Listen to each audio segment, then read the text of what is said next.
छत्तीसगढ़ की राजधानी रायपुर में नगर निगम चुनाव की सरगर्मियां जोरों पर हैं। शंकर नगर वार्ड 30 से कांग्रेस के पार्षद प्रत्याशी मनोज मसंद का जनसंपर्क जोरों पर है। वे लगातार वार्ड वासियों से भेंट मुलाकात कर जीत का आशीर्वाद मांग रहे हैं। मनोज मसंद पिछले 5 सालों से वार्ड की समस्याओं को दूर करने का प्रयास कर रहे हैं। मनोज मसंद का कहना है कि उनका मुख्य उद्देश्य वार्ड की सुरक्षा, जिसमें वार्ड के सभी ओर सीसीटीवी कैमरे लगाना और वार्ड को विकसित बनाना है। अगर उन्हें अवसर मिलता है तो वे शंकर नगर वार्ड 30 को छत्तीसगढ़ का सबसे विकसित वार्ड बनाने का प्रयास करेंगे। पहले तो सर्वप्रथम जय छत्तीसगढ़, जय जोहार। पार्टी ने मेरे ऊपर भरोसा जताया है। सभी आदरणीय मेरे नेतागण ने मेरे को दोबारा मौका दिया है। पहले मौका जो मेरी श्रीमती को मिला था तो उसमें हमने बहुत अच्छा चुनाव लड़ा, साफ़ सुथरा चुनाव लड़ा और कुछ वोटों से हम पिछड़े हैं, क्योंकि ये जो जड़ है भाजपा का जड़ है, लेकिन हमने अच्छा फाइट किया। लेकिन उसके बाद मैं कंटिन्यू 4 साल 5 साल कंटिन्यू मैं वार्ड में लगा रहा और मेरे तो वार्ड में कार्य मेहनत को देखते हुए पार्टी ने मेरे को विश्वास जगा के वापस से उतारा है मैदान में। अब मुद्दे यहाँ पे बहुत है। सर्वप्रथम मुद्दा तो ये है कि ये एक सेंट्रल न्यू शांति नगर और आपका गीतांजलि भी जुड़ गया है। ये कॉलोनी एरिया है, इस पॉश कॉलोनी एरिया है। पॉश कॉलोनी में सबसे बड़ी दिक्कत जा रही है, एक कैमरे नहीं है। मैं अगर पार्षद बनता हूँ तो सबसे पहले मेरा कार्य रहेगा उसको कैमरे लगाया जाए। कुछ स्ट्रीट डॉग का बहुत समस्या है, ऐसा नहीं कि नहीं समस्या, बच्चे डरते हैं निकलने के लिए। आज गोरखा कॉलोनी एरिया हुआ, न्यू शांति नगर हुआ, एक पानी में इतना जल भर जाता है जल कि वहाँ से आपको पार करना मुश्किल है। आज आप अब तो हमारे इसमें गांधीनगर जुड़ गया है। मैं वहाँ गया था तो वहाँ पे सुलभ का समस्या है, उन्होंने बताया। और जो जहाँ उन्होंने माता रानी रखते, दुर्गा माता रानी, मैं तो माता रानी का भक्त हूँ, तो मैंने उनको वादा किया है कि बिल्कुल उसको नवनिर्माण किया जाएगा। महाराष्ट्र मंडल एक बहुत अच्छा है, उसको थोड़ा अच्छे से नवनिर्माण कराया जाएगा। एक सबसे बड़ी चीज़ है, इस एरिया में है ना, पढ़े लिखे बहुत हैं सब। एक लाइब्रेरी होना चाहिए। हमारे पास गार्डन है, उस गार्डन में अगर चाहे तो हम एक लाइब्रेरी बना सकते हैं। कुछ ऐसी सुविधा बच्चों को दे सकते हैं कि वो बच्चे आगे बढ़े। युवाओं के लिए लाइब्रेरी एक सर्वप्रथम मेरे सोचा हुआ है। और बहुत से मुद्दे हैं, मुद्दे गिनाने के लिए तो ऐसा है कि बहुत टाइम लग जा रहा है, लेकिन प्रमुख मुद्दे यही है कि जैसा नाली है तो बदबू मार रहा है, नाली क्लोज होना चाहिए, कुछ चेंबर बनना चाहिए। नाली में कचरा निकालते हैं तो वहीं रख देते हैं, 3-3 दिन तक नाली का कचरा वहीं पड़ा रहता है। तो ये छोटी छोटी चीज़ें हैं ना, लोगों को परेशान करती है। और मैं डायरी लेके मेरी श्रीमती, मेरे पिताजी 80 साल वर्ष के मेरे पिताजी है, उनको मना करता हूँ कि प्रचार में थोड़ा कम जाइए, लेकिन वो मेरे से ज़्यादा एक्टिव रहते हैं। और जाते और जब वो घर घर में बैठ के पूछते हैं ना, तो बोलते हैं यहाँ इतनी समस्या है, हमको खुद तो समझ में नहीं आया, क्योंकि 35 साल से राज्य तो सिर्फ भाजपा कर रही है। ये डाल देते हैं कि 4 साल 5 साल तो कांग्रेस का शासन था, आपने फंड क्यों नहीं लाया। रोड के लिए कुलदीप भैया से मैं बोला और कुलदीप भैया ने मेरे एक बोलने पे है, और मेरे बोलने पे राम ने भी बोला। मैं ये नहीं बोल रहा हूँ राम प्रजापति ने नहीं बोला, राम प्रजापति ने भी बोला, मैंने भी बोला। और हमने रोड के लिए फंड लाया, रोड बना।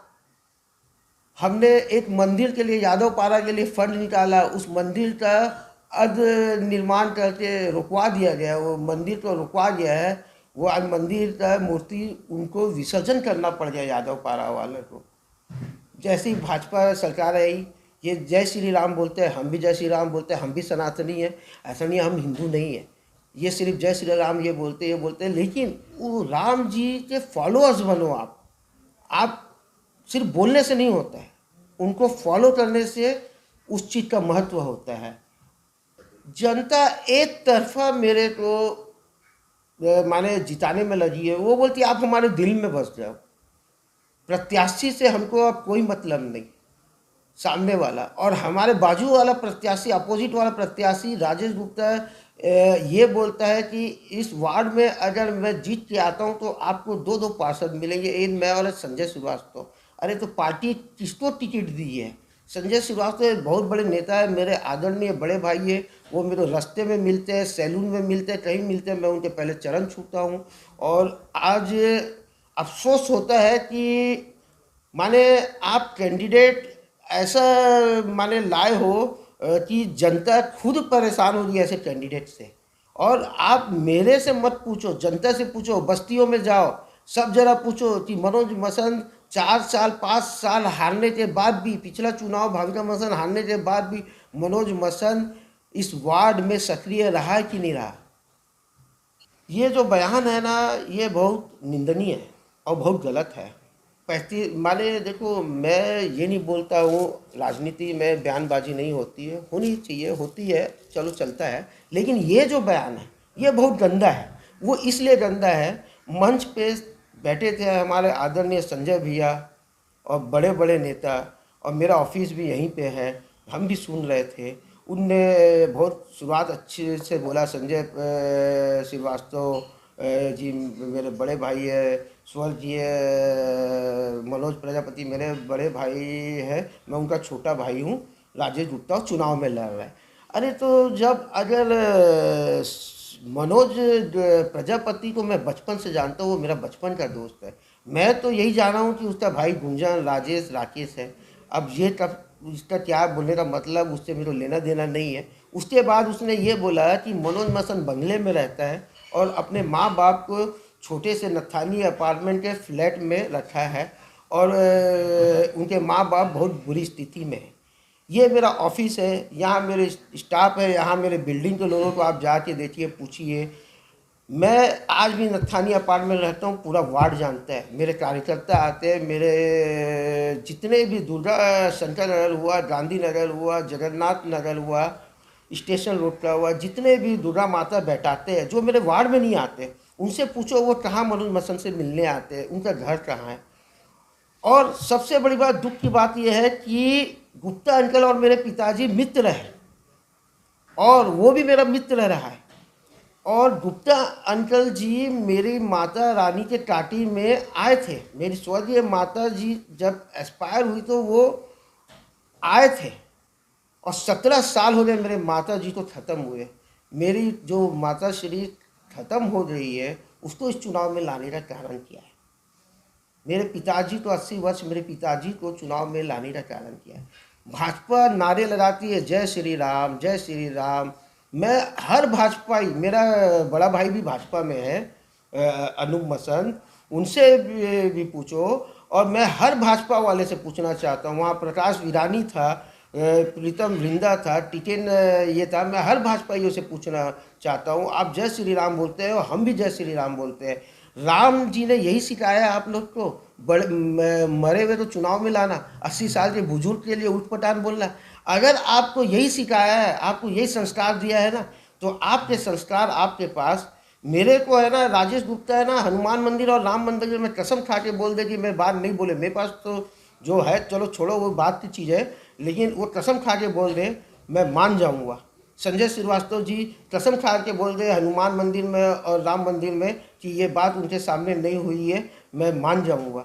मेरे परिवार को मत लाओ, आप शासन प्रशासन में हो, आप मेरे को वैसे ही बहुत परेशान कर रहे हो, मेरे कार्यकर्ता तो आप लोग वैसे ही परेशान कर रहे हो, मैं सब बर्दाश्त कर रहा हूँ, कोई बात नहीं। वो आप पावर हो, फुल हो, हम कमज़ोर है क्योंकि हम शासन में नहीं है, आपको ये लग रहा है, लेकिन हम लोगों के दिल में बसे हुए।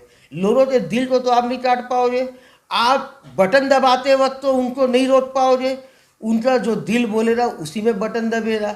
अब दिल से कैसे निकालोगे? दिल से तो कोई नहीं निकाल सकता, उसके लिए तो आप अपनी ताकत नहीं लगा पाओगे। सबसे बड़ी चीज़, मेरे पिताजी छत्तीसगढ़ साहित्य अकादमी के उपाध्यक्ष थे जब इनकी सरकार थी। वो प्रदेश के नहीं, इस प्रदेश के नहीं, राष्ट्र के सम्मानित व्यक्ति है। उनको यूपी में बुलाया गया है इन्हीं के सरकार में सम्मान करने के लिए।